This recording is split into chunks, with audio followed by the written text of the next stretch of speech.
প্রতিদিনের মতোই ঘুম থেকে উঠে হাতে চায়ের কাপ নিয়ে ভারতীয় একটি পত্রিকার ভাঁজ খুলছিলেন দিল্লিতে অবস্থানরত Sheikh Hasina.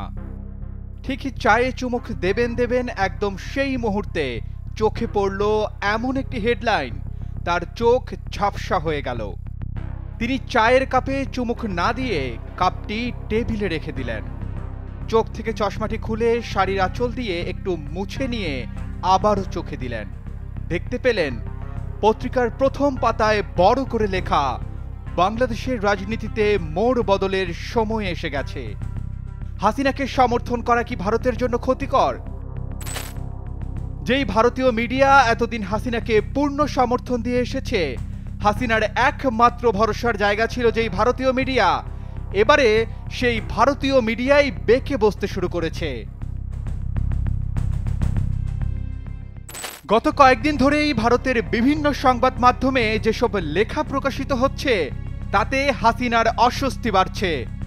The print, Hindustan Times, India today, এক সময়কার নির্ভরযোগ্য সমর্থকরা এখন একের পর এক প্রশ্ন তুলছে। কেউ সরাসরি বলছে বাংলাদেশের জনগণের কাছে হাসিনার গ্রহণযোগ্যতা নেই, আবার কেউ পরোক্ষভাবে ইঙ্গিত দিচ্ছে যে ভারতকে নতুন কৌশল নিতে হবে। একটা সময় ছিল যখন দিল্লি থেকে প্রকাশিত প্রতিটি সংবাদ হাসিনার পক্ষে যেত। বিরোধীদের দমননীতি, একদলীয় শাসন, গণতন্ত্রহীনতা এসব নিয়ে কেউ প্রশ্ন তুলত না, বরং বলা হতো শেখ হাসিনাই ভারতের একমাত্র নির্ভরযোগ্য মিত্র। কিন্তু এখন হাসিনার কপালে গভীর চিন্তার ভাঁজ পড়ছে।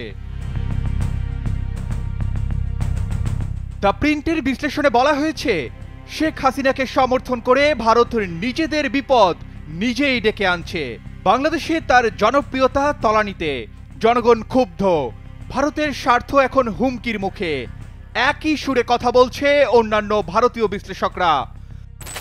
পশ্চিমবঙ্গে রাজনৈতিক ফায়দা লুটতে বিজেপি বাংলাদেশিদের পাকিস্তানের সমর্থক হিসেবে চিত্রিত করলেও দীর্ঘমেয়াদে বাংলাদেশকে হারানো ভারতের জন্য কৌশলগত আত্মঘাতী সিদ্ধান্ত হতে পারে বলে সতর্ক করেছেন অনেকেই।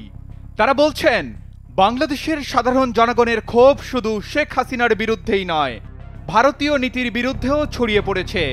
সামাজিক যোগাযোগ মাধ্যমে ভারত বিরোধী মন্তব্যের সুনামি। এমনকি রাজনৈতিক বিশ্লেষকদের অনেকে বলছেন ভারত তাদের সবচেয়ে ঘনিষ্ঠ মিত্রকে বাঁচাতে গিয়ে পুরো বাংলাদেশকেই হারাতে বসেছে। নয়াদিল্লির কূটনৈতিক মহলে শেখ হাসিনাকে নিয়ে নানান চিন্তার কথা শোনা যাচ্ছে। ভারতের নীতি নির্ধারক মহলেও বিভক্তি সৃষ্টি হয়েছে। এক পক্ষ এখনো হাসিনার প্রতি সমর্থন অব্যাহত রাখতে চায়, অন্য পক্ষ বলছে এখনই সরে যাওয়ার উপযুক্ত সময়। একজন বিশ্লেষক মন্তব্য করেছেন, শেখ হাসিনার ভারতের নির্ভরতা এখন তার রাজনৈতিক অভিশাপ হয়ে দাঁড়িয়েছে। ভারতের সমর্থন তাকে টিকিয়ে রাখতে পারবে না, বরং ভারত বাংলাদেশ সম্পর্কে দীর্ঘমেয়াদী ক্ষতি ডেকে আনবে।